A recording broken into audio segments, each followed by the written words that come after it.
And so we want to welcome everybody today to this webinar, and I'm going to have Amelia Kirby introduce our speakers who are with the Vera Institute.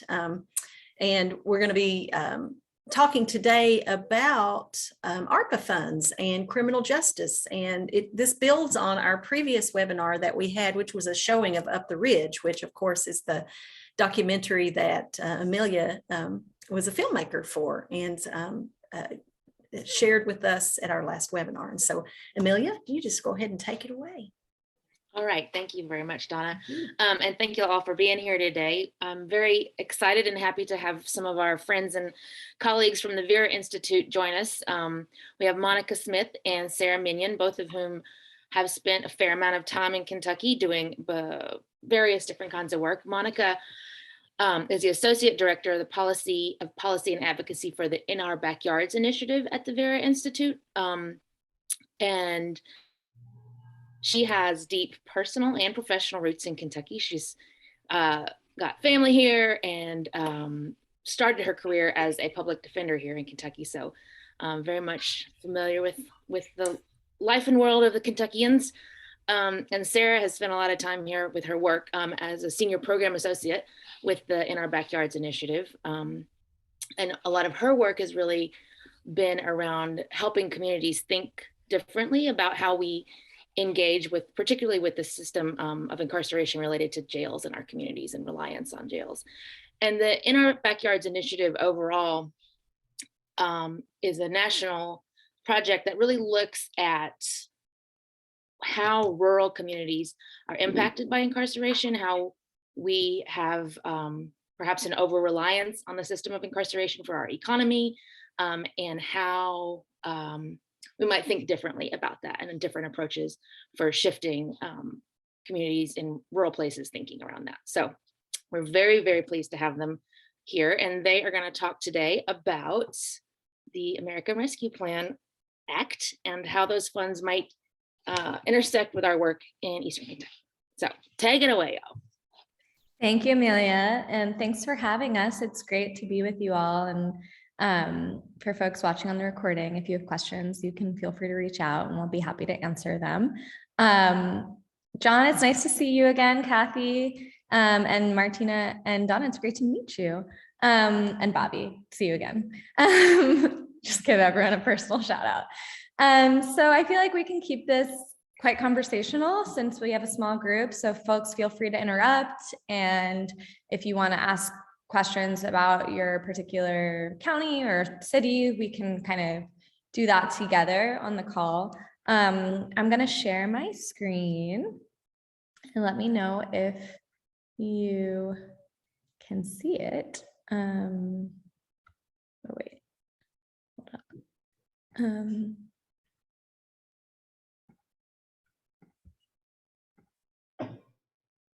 Can you all see that? Okay. Yes, yeah, we can see. Let me just go into present mode. Okay, cool. Can you all still see? Yes. Sweet. Okay, so we are going to be digging into the American Rescue Plan Act and how you can use it to advance community investments and priorities in your communities across Appalachia. Who here has where are we at in terms of level of understanding around the American Rescue Plan Act funds?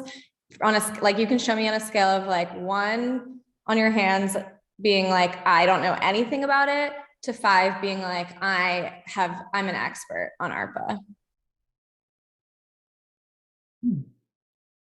Great. Okay, so I see a good range of folks, which is awesome. So I see some 4s in there too. So please feel free to jump in at any point as you might know more, or if not, more interesting local things to add.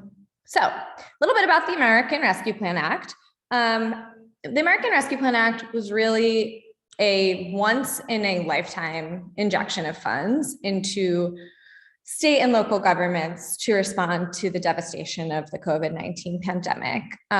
So we're talking so much money increasing city and county budgets by an average of 8%. But what you'll see when we dig more into the numbers in Appalachia, particularly in the counties that we pulled based on the foundation affiliates, it's sometimes more like 30% of a county's general operating budget. So this is just a huge opportunity to really invest in some things that communities need, but don't often have the capital to start. So they're meant to foster a strong, inclusive, and equitable recovery, especially with long-term benefits for health and economic outcomes. That's obviously very vague. Really meant as a way for communities to recover from the COVID-19 pandemic in a way that addresses some of the systemic inequalities that were at the root of causing such a disproportionate devastation, particularly in rural communities, in communities of color, in carceral settings. So a little bit about the timeline for ARPA.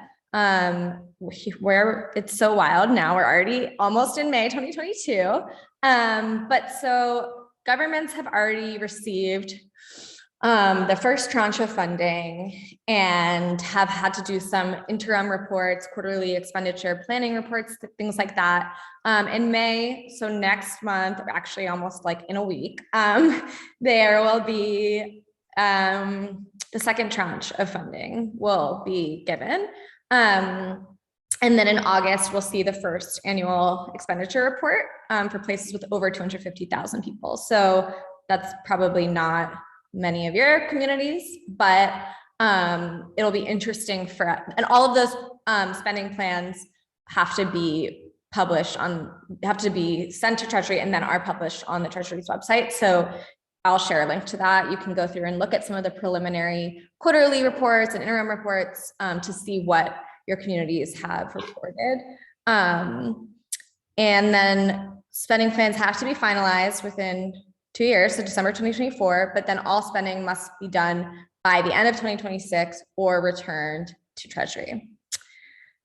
Here's just a little peek at the funding that was allocated to the counties that I know we have gotten to visit and meet with affiliate boards from the foundation. So if your county isn't here, let me know and we can definitely pull the numbers for you.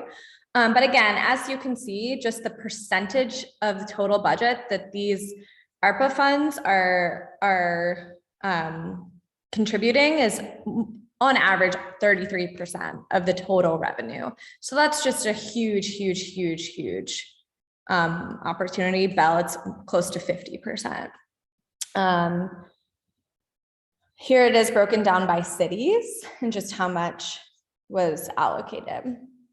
So yeah, just thinking about, and we're going to get more into a discussion shortly, but what really, what programming and investments cost in comparison to these could be, in some cases, the whole budget. In other cases, it could be, just a few $1,000s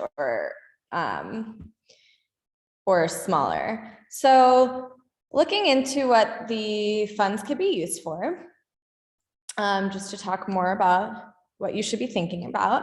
One is to respond to public health emergencies and its negative economic impact. So right, in many cases, giving assistance directly to nonprofits. There have been, just direct funding streams to individuals and households, small businesses, et cetera, to try to just make sure people could get back on their feet after the economic, instability of the pandemic. Another is to provide premium pay for people who provide essential services. Another huge category was to make up for lost revenue due to COVID-19. And this is actually a really interesting category. We'll talk more about it later, but essentially counties could decide if they wanted to get the actual amount of lost revenue up to $10 million or just take the $10 million. And in most counties, the lost revenue was nowhere near $10 million, but to take but are eligible to take the 10 million. And then that can really be used for such a wide variety of things. So that would be interesting to just see what your communities decided on that. Also to invest in really critical infrastructure like water, sewer, broadband, other, important community services. And it's really meant to, like I said, advance and promote equitable delivery of government benefits and opportunities to underserved communities. So, they explicitly name advancing racial equity and justice, supporting underserved communities through these funds. And so we're going to dig more into that now. I'll hand it over to Monica, who will talk more about what that means and why this is such a critical opportunity for investing in impacted communities. Good morning. So what we know is that there are specific communities who felt, the effects of COVID-19 worse than others. And so those are, traditional under-resourced communities. So communities of color, communities with large amounts of criminal justice system involvement, and formerly incarcerated people. Could you go to the next slide, please, Sarah? And so we know that the COVID-19 pandemic was especially hard on people who were incarcerated. 1 in 5 people in prison tested positive for COVID. Black people in other communities were more likely to be stopped without cause by police and then be incarcerated. That continued throughout COVID. And then 75% of people in city and county jails are held pre-trial, where they're exposed to great congregate settings. And so we also know that people who are incarcerated have higher rates of behavioral health issues than in the general population. And so what we saw at the beginning of COVID was that a lot of communities made great efforts to immediately decrease their jail population for the safety and welfare of not only people that were being held there, but also for officers and corrections staff. However, as COVID went on, those practices somewhat waned. And so we saw, especially now, we're seeing, there was a COVID decrease in jail and prison populations, and now we're seeing like a bump and a rebound. And in some places, it's even higher than it was pre-COVID, even though we are still in a pandemic. So, but the ARPA funds were specifically carved out for these communities who are under-resourced traditionally. Could you go to the next slide, Sarah? And so, of course, it's with the government. So they tell you what you can do with the money, but they also say what you cannot. And so one thing that we found particularly interesting and we're really heartened to see that is in the final rule, which came out in January, I just took a screenshot of it, is that the Treasury presumed that some things are just ineligible to be used for ARPA funding. And so in that was included construction of new correctional facilities or construction in response to the increase in crime that people saw. And then secondly, construction of new congregate facilities to decrease the spread of COVID-19. So some local jails were saying, we need more space to hold people because we're overcrowded. And the Treasury has basically said, no, you cannot use ARPA funds for that. And then some places said, we need more jail beds because there's been a crime uptick. And again, the Treasury has explicitly said you cannot use ARPA funds for construction of new jails. However, they are allowed to use it for pay or increased pay for corrections officers. Next slide, please.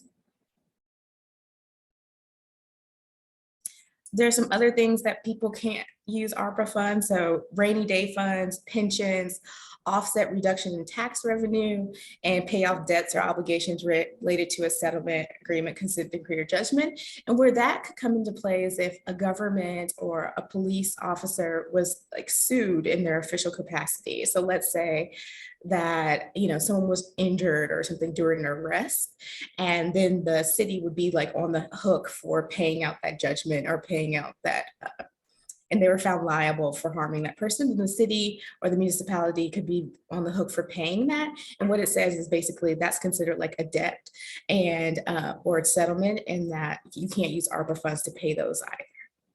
Next slide, please. And so this is kind of a chart of who and how do you decide to use these ARPA funds. And so the red one all the way over to the right is kind of the ideal setting. But we know that in many places, maybe just the governor or the county or the mayor or the county judge executive will just reveal a plan and say, this is how we're going to do it, without really any input from people. And then the next one would be where like the county judge executive would say, here's the plan, and then the local or statewide legislative body would vote on the plan. But again, the most ideal would be the government would solicit input from people, the legislative body would propose the plan, there's a time for revision, feedback leading to a vote, and then there's advocacy and engagement until the spending is fully occurs. And so, you know, you may look at this and say, well, which one do we have? It could be a hybrid some way, but the best plans, and I think the ones that are most effective are those, of course, where folks are given the opportunity for feedback and input. Next slide, Sarah. And so we're wanting to think about more broadly, you know, how do you keep people out of jail? And so that's what we're always focused on at VEER. And so there's, you know, community prevention models. So you could have expand a current or existing system of care. So that could be, you know, bolstering community health networks. Also just, you know, arts and community programs for kids or for the whole community, and then other things for resource mapping. So the community really knows what they have.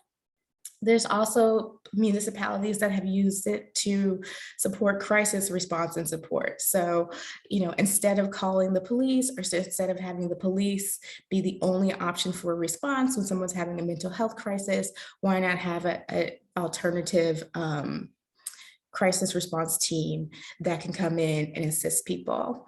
And then also in other places, we've seen people spend up to $1.5 million just for like a first responder bed navigator, which is kind of like a case manager, right? So when a person comes into the system, you know, having someone kind of triage their needs and then saying, okay, you need housing. How can we link you with local housing? You need behavioral health services. You need to be connected to a peer recovery support. And so just having a person that kind of can look at the person as a whole and then make an assessment and then have that person, you know, have a level of credibility either with the court or with decision makers to say the right place for this person is actually not in a jail. They need community supports and services. That's how they can go on to be you know, successful in our community.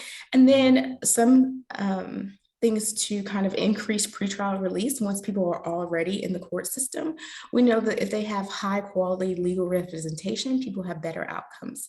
And so we saw in Hays County, Texas, they just invested $5 million in a holistic public defender's office. So that's a public defender's office, not just with lawyers, but also with social workers, investigators, kind of like case manager planning people, so that they can again assist that person to get in and out of the system as quickly as possible and linked with community-based resources. And in Kentucky, I know we've kind of tossed around the idea, and a bill recently passed for like an educational or workforce development or substance use disorder kind of diversion model. So where people will come into the system and they could, you know, if the prosecutor agreed, then they could go to treatment, or they could go to like educational diversion before having their case processed through the usual court channels. And so those are just two ideas, you know, that are kind of embedded in the justice system that could improve outcomes for folks. And then of course, there's always reentry investments. So people need housing, people need community-based care. And so those are always ways in which communities can think about that, because we know that even 2 to 3 days in jail can be incredibly destabilizing for people, and it's enough for them to lose their housing, lose their job. And so we need to think about, you know, if we disrupt people's lives, how do we again make them whole on the back end if they do end up spending time in jail pre-trial?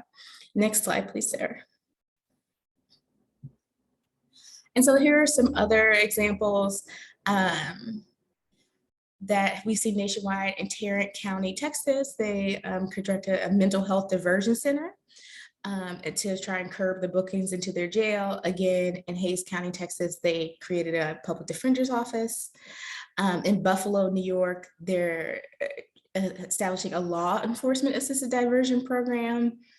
And that means that they're kind of embedding social workers with their police officers so that when they come to a scene, then the social worker will be able to say, kind of take the lead on those calls and say, oh no, this person doesn't need to be arrested. They need to go to services or to a hospital.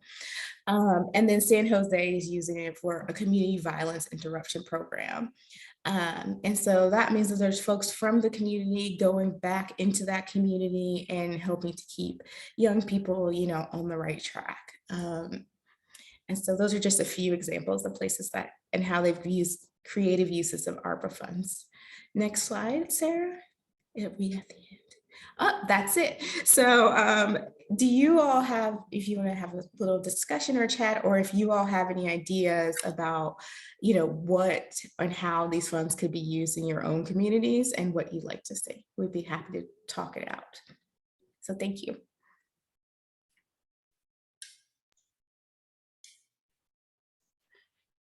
Do we know how, from any reports, how anybody has spent any funds to date? In which counties? Because I can pull those reports. Oh, okay. Well, let's go with Floyd since I'm in Floyd, right, John? All right. I will try to pull that right now.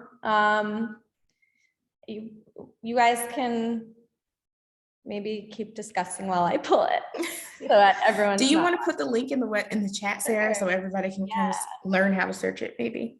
Absolutely. That'd be great. Yeah. Or if you could share your screen while you're doing it. I don't know. Am I asking too much of you, Sarah? No, that's totally fine. So this is an interim report. Okay. Give me one sec. I had like randomly pulled Bell County. Okay. Share. Can you all see that? Yes. Great. So this is the Treasury's website where you can see the interim reports and performance plan reports. And again, depending on the size of the jurisdiction, so only places that have more than 250,000 residents were required to submit the plan performance reports. Everyone else just had to submit the interim report. So let's take a look. You can see now down here, you can go through, you could go through all 378 pages. We're not going to do that. So you can see, right, Jefferson County, that's Birmingham, Alabama, or the county that Birmingham is in. You can see because it's so big, they had to submit a recovery plan. Okay, Floyd, Kentucky. Here we go. Okay, so right here is where you would download the interim report. Click that you're okay to leave treasury.gov. Got to download it, save. Okay, now let me know if you guys are going to be able to see this Excel because it's a different screen. Can you all see that? No. Okay, let me make sure that I adjust my sharing.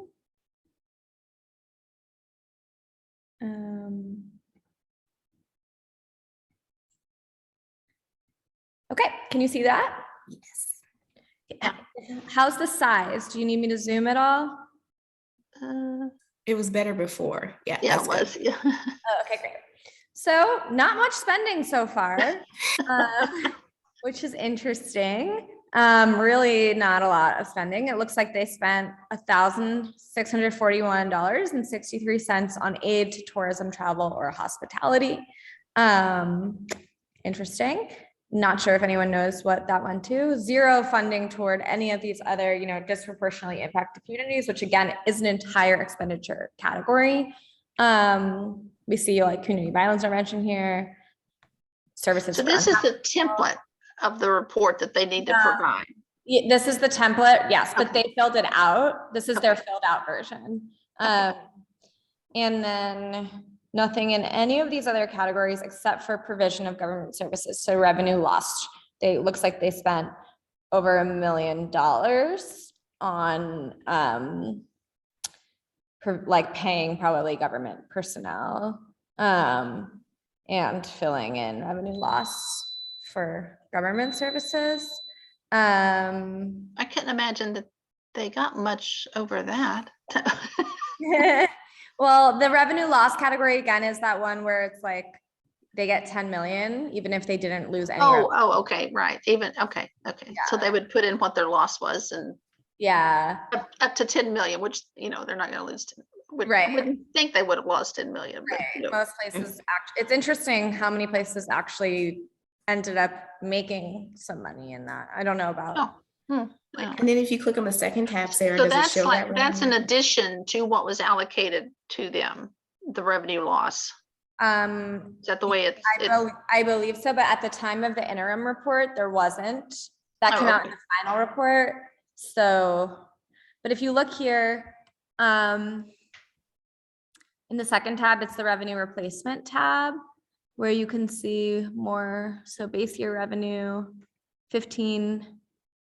Million, yeah. Yeah. Actual general revenue, 14. So they're saying that this is how much they lost due to COVID. So they were using that. They didn't put any fiscal recovery funds into a pension. And here we can see now, okay, replacement revenue will be used for economic development and tourism projects in Floyd County. A 6% insurance premium tax was passed and implemented. Then state legislature changed the coal producing counties percent in coal severance tax. So they're just kind of explaining the growth in loss of revenue over the base year. And that is accounting for loss of coal and mineral severance tax due to the fact that employees were laid off and mines were closed due to COVID-19. So it is between the years of 2020 and 2021. Is that what we're saying? That they have to show the loss? That is what they did here, yes. Yeah. Okay, yeah. What That's are your interesting. reactions to this? I'm sorry, what? What are your reactions to this? Oh, A lot of missed opportunity on funding. yeah, but it doesn't, I mean, but they haven't really done anything yet. Yeah. It doesn't, you know, other than the revenue loss. And Yeah. it looks like they do have a little bit of planning for that. What, I guess what they're going to use that for.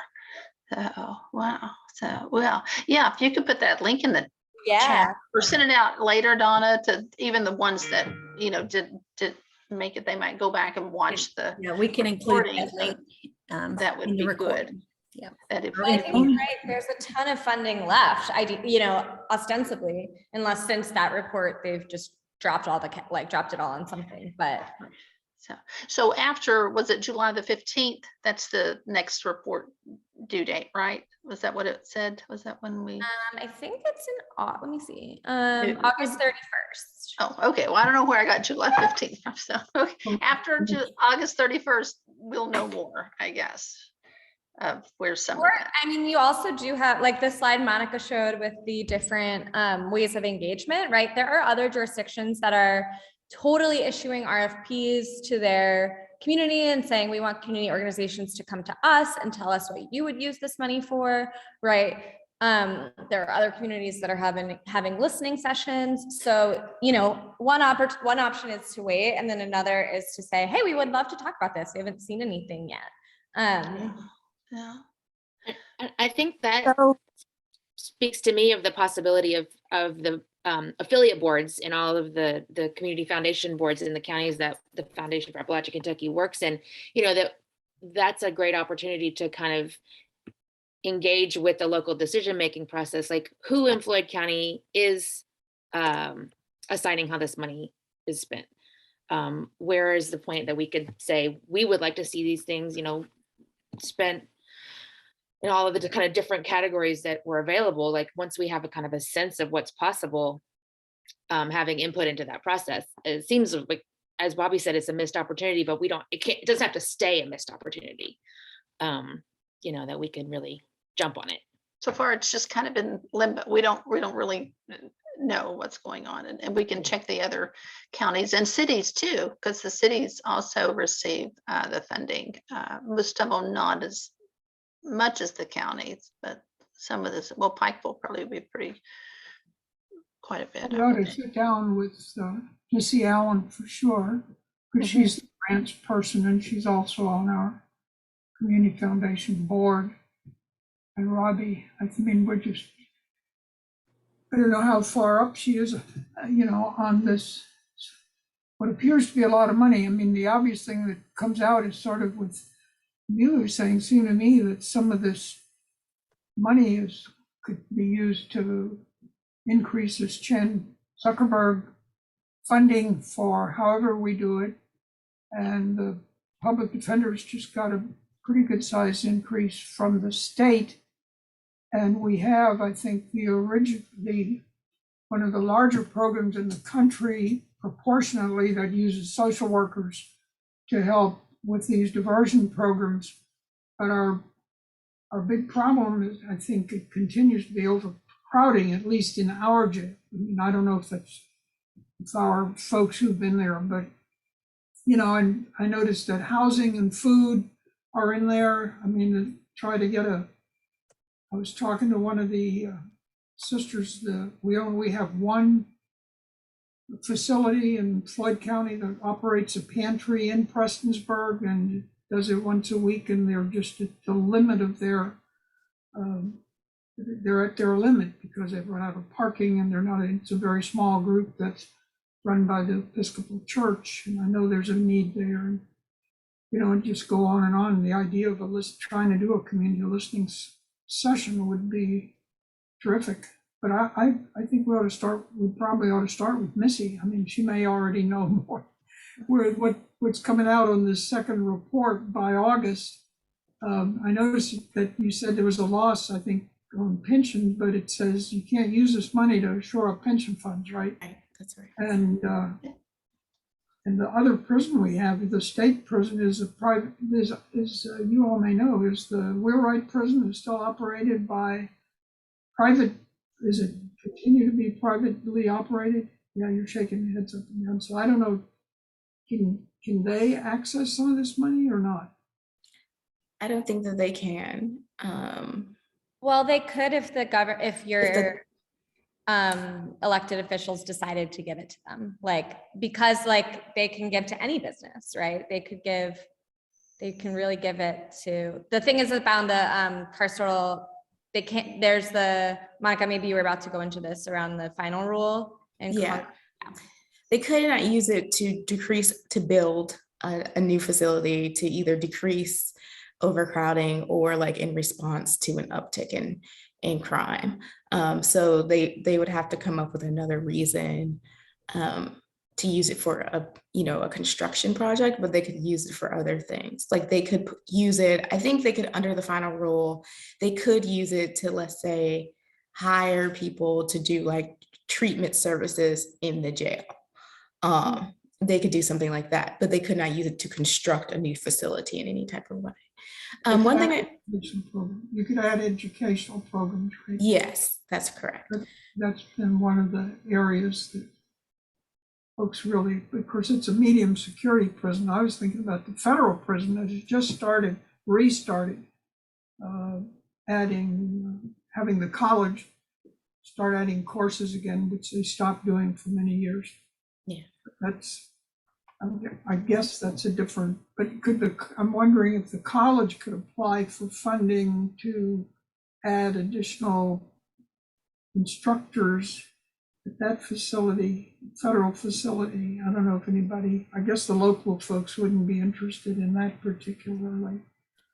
I mean, I think for us, we would rather see, sure, kind of on the front end, if people were willing to, if someone was arrested and say, you could be diverted to a local community and technical college for, a micro certification or something. And then you earn that, and then the charges against you would be dismissed or whatever. And so giving people kind of opportunity on the front end, we would say is, a little bit, That's what we were like, the fewer people in, the fewer people you have to deal with. And then the other part is about, the jail overcrowding, especially in Floyd County. I would imagine that there are some people there simply because they are unhoused. The judges are seeing the same people come in and in and in, and they're like, well, you can just stay here. And so if there was some, housing available to people, especially people that have a criminal record, a lot of times they get prohibited from federally funded housing. And so if, there was some safe and stable housing that people could access, that would probably help to reduce your jail population there. And then Emily, I see that you came off mute. Did you want to say something? A while back, actually. Yeah, so I might have missed this at the beginning because I had to jump on late because I was in another meeting. Who would be the main contact for the city or the county to find out what is actually going on with these funds? Would it be the county judge executive? Probably I would start with the county judge executive or the magistrates. Okay. And then, so they would be the ones that we would propose like possible resources or programs that could be administered. Yeah, so it happened very different ways in different places. Some places they just like issued RFPs for community-based organizations to do it, or for local government, colleges and universities. In other places, they kind of just made the plan themselves without much input. And then in other places, they had like forums and did a more robust structure. So I'm not sure how they went about it there, but yeah, it looked different in different places, I guess. Okay, yeah, I haven't seen anything about it for any communities that I'm working in, actually. And is this part of the Recovery Ready Community Initiative as well, or is this different? I think it's different, but I haven't heard of the Recovery Ready. Yeah, can you say more about that? Well, it's just getting started as well, but it's the Recovery Ready communities, they're putting together an application for communities to submit to show that they can be deemed a recovery ready community. And it's showing that there's resources there in the area to help, filter out the people that need to go into recovery instead of going to jail. Yeah, so this is a separate organization, but this, like, for example, could be an organization that receives funding from ARPA to support that work that you're describing, because that's exactly like in the spirit of the funds. So the site program that I'm working with that's funded under CORE, we have people working directly with the drug courts, and the ones that aren't working with the drug courts yet will be to help with this issue, as far as helping everyone realize, instead of, just trying to get people into recovery. And then when they get out of recovery, having, the access to everything they need to stay in active recovery, as well as all the basic needs that come along with any person in need. So it sounds very, very similar. And I know a lot of the funds are being crossed over between re-entry and recovery right now.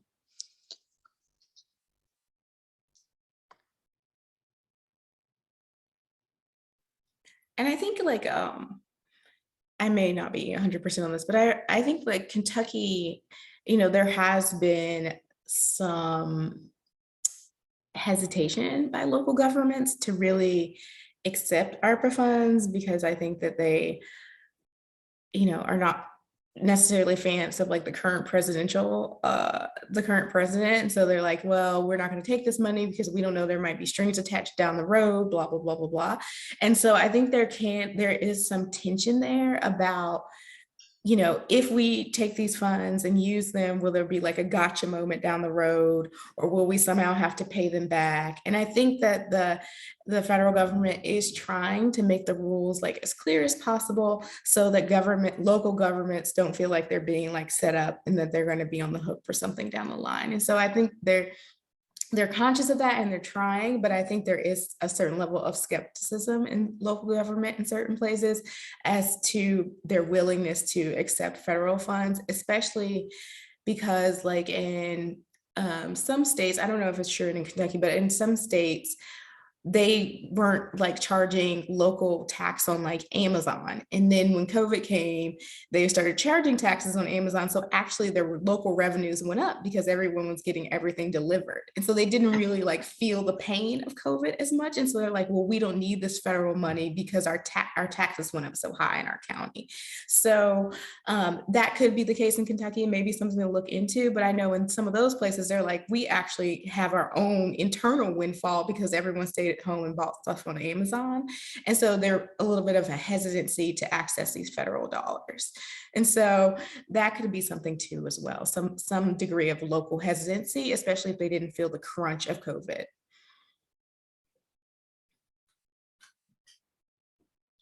Yeah. So they didn't have to accept them. I'm not sure I was aware of that. It's an opportunity for them to accept That's the right. funds, but they they know what it needs to go for. And so it was up to them, or it is up to them. I don't know, was the deadline, is that already passed, or is it going to be, do they have to have already made that decision? I think there's still opportunity if they okay. choose to. I think just also speaking to the reluctance, something else that I've heard is counties being like, well, we don't want to build up these new programs that then we're not going to be able to sustain once we no longer have the funding, right? If we're investing in building, a new public defender model or a new crisis response system. But the answer that I think is like really important is if you're able to reduce your jail population, like you're spending in many of these counties 17% of your annual budget on the jail, right? And so if you're able to really cut back on that and like these types of programs would pay for themselves over time, essentially, just by reducing jail incarceration.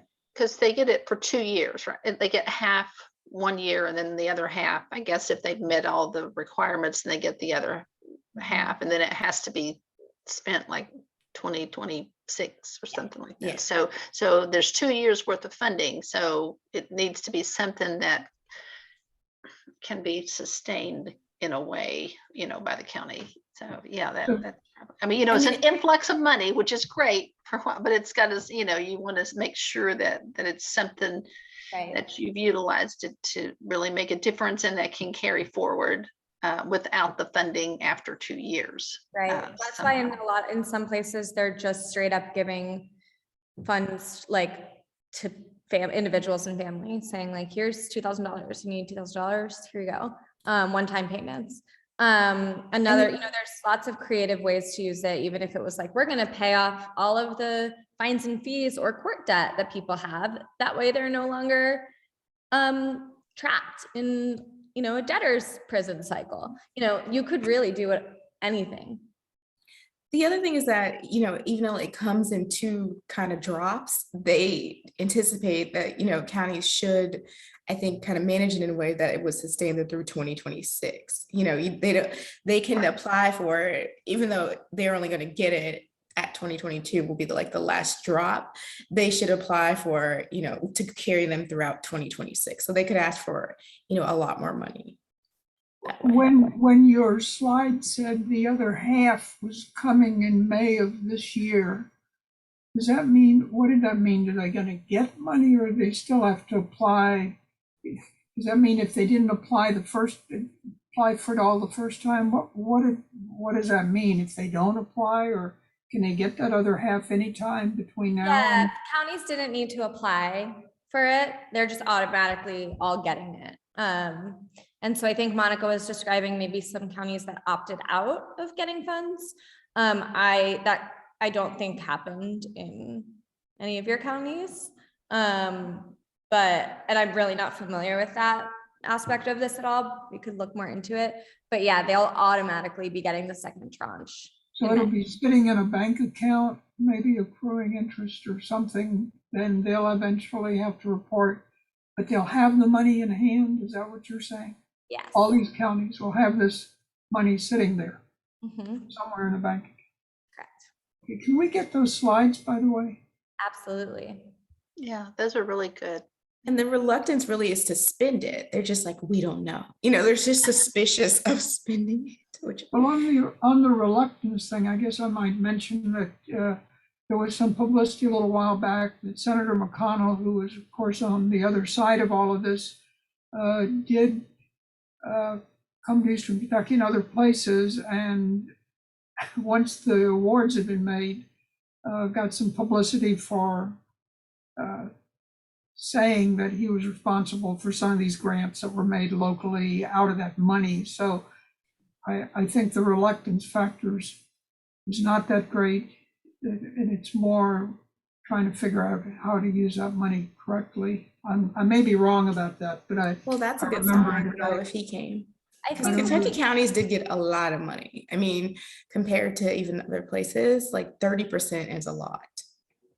I think there's really a lack of imagination in a lot of places, particularly because they just haven't had this much funding in the past, right? And usually counties are like trying to balance a budget, not trying to spend down all their money. And so I think that's where you all really come in, is saying like, well, we've been talking with community members. We've been thinking through the solutions we need in our community. And here's what we think would be a good use of this funds, because they might just not know where to start. I think if we had some examples like you had on the one slide to say, hey, did you ever think about this or think about this? Not that, I think that's always a good idea to show what's happening in some of the other communities, because, maybe they're not thinking that far ahead or thinking out of the box or however you want to term that. Because our counties, we've been used to getting co-severance money for years, and now it hasn't happened for years. So this is, quite a bit of money that we want to be utilized well. So.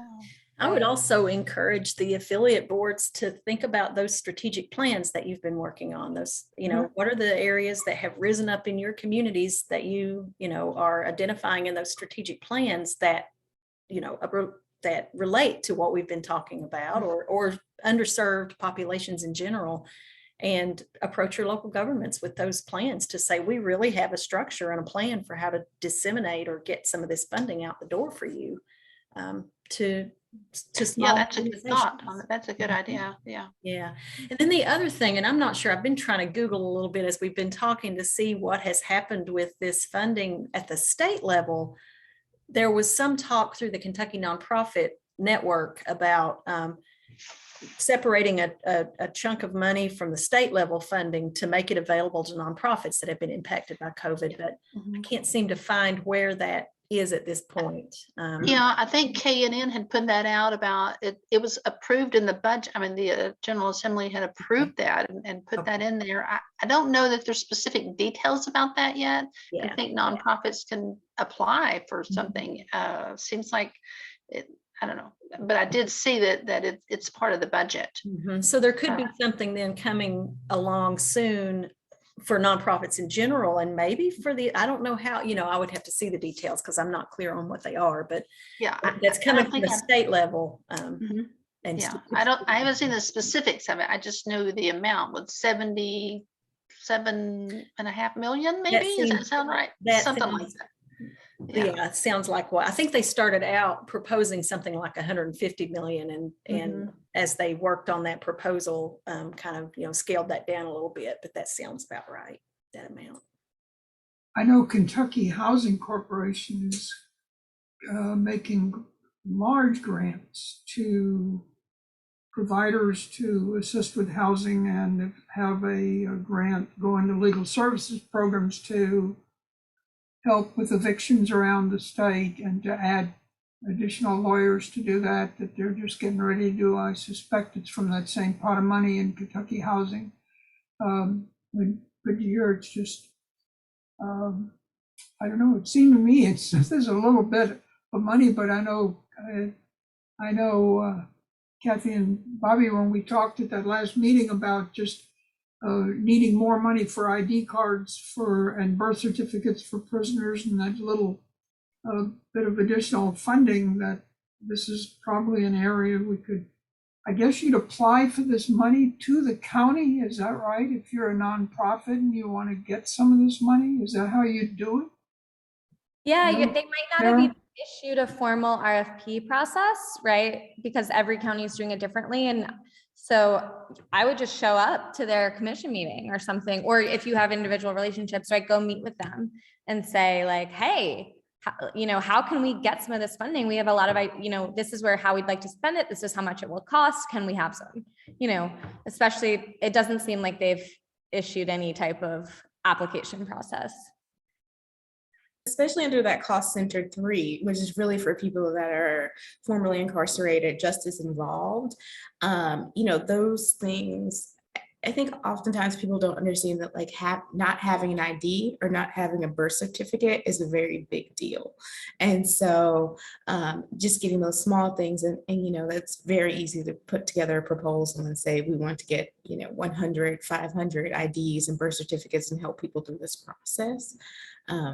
Would be pretty powerful and clearly within all of the ARPA guidelines.